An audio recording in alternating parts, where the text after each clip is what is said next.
20th century, the world was seeing much more change than it had previously experienced. The British Empire was still as powerful as it was 100 years ago.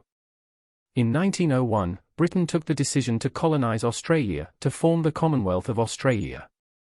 Sadly, that same year, Britain would lose their longest-serving monarch at that time.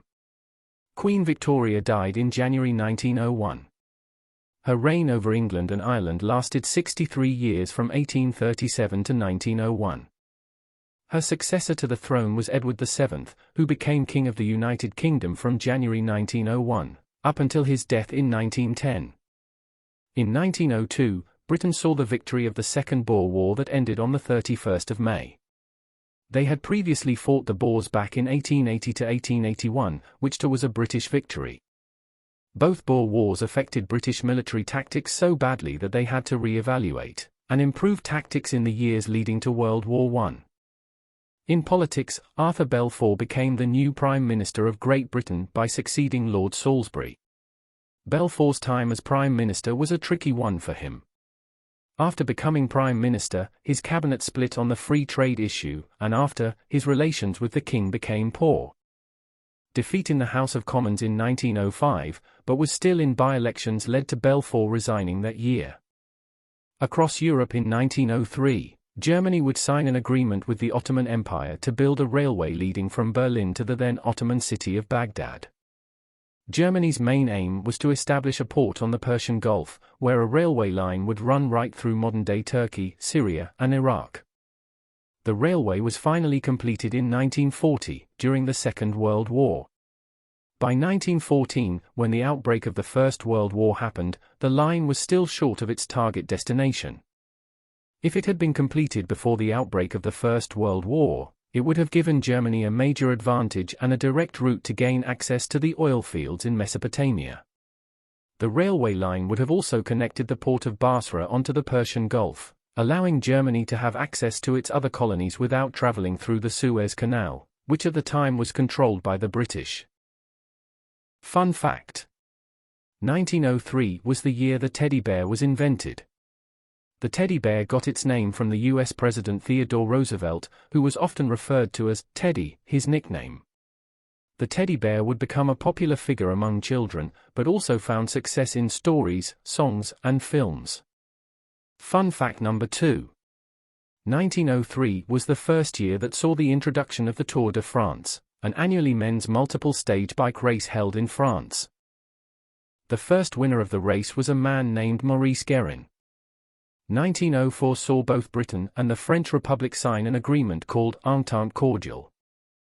The agreement between both countries is still in effect today, because it was supposed to help improve relations with both Britain and France. The agreement dealt with issues such as fishing and the colonial boundaries, because places like Egypt was seen as part of Britain's sphere of influence, and Morocco was in France's. Relations did not automatically change straight away with the two nations, but over time things began to improve. The Entente was not an agreement to allow Britain and France to deal close collaboration, but after Germany became the aggressors following World War I, it helped Britain and France to develop a stronger relationship. The Entente should not be mistaken by another agreement signed by both Britain and France. The official Anglo-French military alliance was established after the outbreak of the First World War. In the same year as the agreement of the Entente, America started the construction of the Panama Canal. The Panama Canal is what connects the Atlantic Ocean and Pacific Ocean together, as well as divides North America and South America. Before America started construction on the canal, there were many other nations trying to fund the project, France being one. They had started as early as 1881, but had to abandon the project because of the lack of investors, a lack of confidence with their engineering, and a high worker mortality rate. 23 years later, the US decided it was their go to try on the canal. From their point of view, it made sense that they would be the ones to construct and complete the Panama Canal. Without the canal, US trading vessels over the western side had to travel down and around South America in order to get to Europe. The US at this time had already expanded as far west as they could, so when continuing to expand south into South America, that is how they took over the project of the Panama Canal from the French. There are still ongoing debates today about how to view America's expansion of the West and South. Some view it as them being an imperial power because of what they did to the natives who already lived there, but on the other hand, they don't associate themselves with being an imperial power, because they were once under one before gaining independence in 1776. 2 years after the start of the construction of the Panama Canal, the U.S. would begin their second occupation of Cuba. They already had involvement within Cuba back in 1898 when President William McKinley was in office, which is now referred to as the first occupation of Cuba. The second occupation was for a very different reason than the first.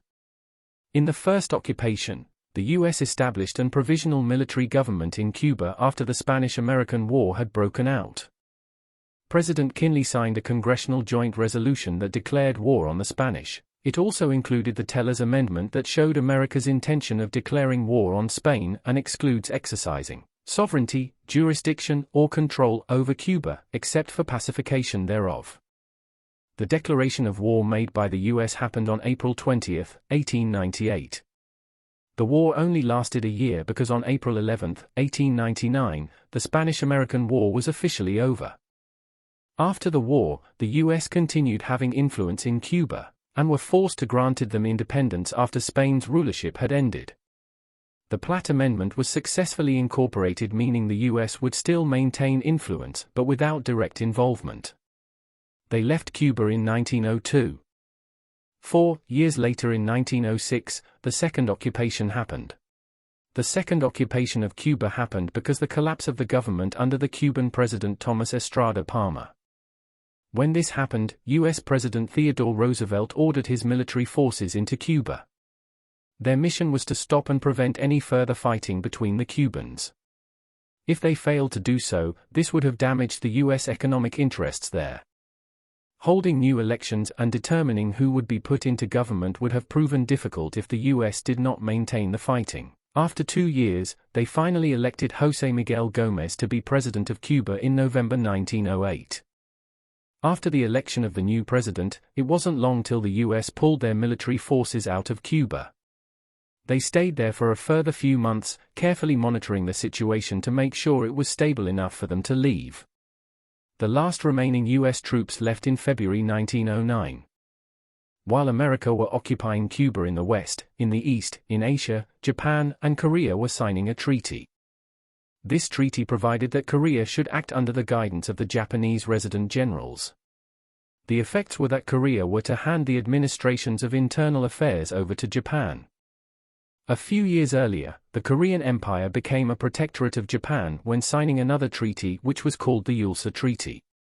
Signing this, Korea gave up their rights to conduct diplomatic exchanges with other countries. The Korean Emperor Gojong sent an envoy in secret to the Hague Conference on World Peace explaining Japan's actions, while also protecting them. In retaliation, once hearing this, Japan made Emperor Gojong abdicate his position in favor of his son Sunjong. Consequences did not stop there, as a new agreement was forced upon the Korean government. Provision in this new treaty gave the Japanese resident generals the power to dismiss and appoint high-ranking officials, and all high-ranking officials appointed to the Korean government must be Japanese. This brought the internal government of Korea fully in control of Japan. 1 year later in Europe, Austria-Hungary took the decision to annex Bosnia-Herzegovina, leading to the Bosnian crisis of 1908. Bosnia had been under Austria-Hungary rulership since 1878, when the Congress of Berlin approved the occupation of the Bosnia Vilayet, which was part of the Ottoman Empire. The annexation from Austria-Hungary happened on the 5th of October, which is also the date that the Bosnian crisis started, and Bulgaria's declaration of independence from the Ottoman Empire. Bulgaria's declaration gained a lot of protests from the great powers and Austria-Hungary's nearby neighbors, Serbia and Montenegro. The Treaty of Berlin was to be amended the following April in favor of resolving the issues and ending the crisis. The crisis did end, but with what looked like a complete Austria-Hungary diplomatic victory. With this, it permanently damaged Austria-Hungary's relations with its surrounding countries, especially Serbia, Italy and Russia. The long-term effects would lay the foundations for World War I. The year 1909, it marks the last year of the 1900s, and the year that saw the least amount of global events compared to years before. As we mentioned before, 1909 was the year America left their second occupation of Cuba. 1909 was also the year America saw the inauguration of the President William Howard Taft. Other events that transcribed in 1909 were the Anglo-Siamese Treaty, Adana Massacre, and Borussia Dortmund, a German football team was founded in Dortmund, Germany. The next decade would be the most defining one yet. It oversaw the likes of World War I from 1914 to 1918 and the Russian Revolution of 1917, but till then, thank you for watching.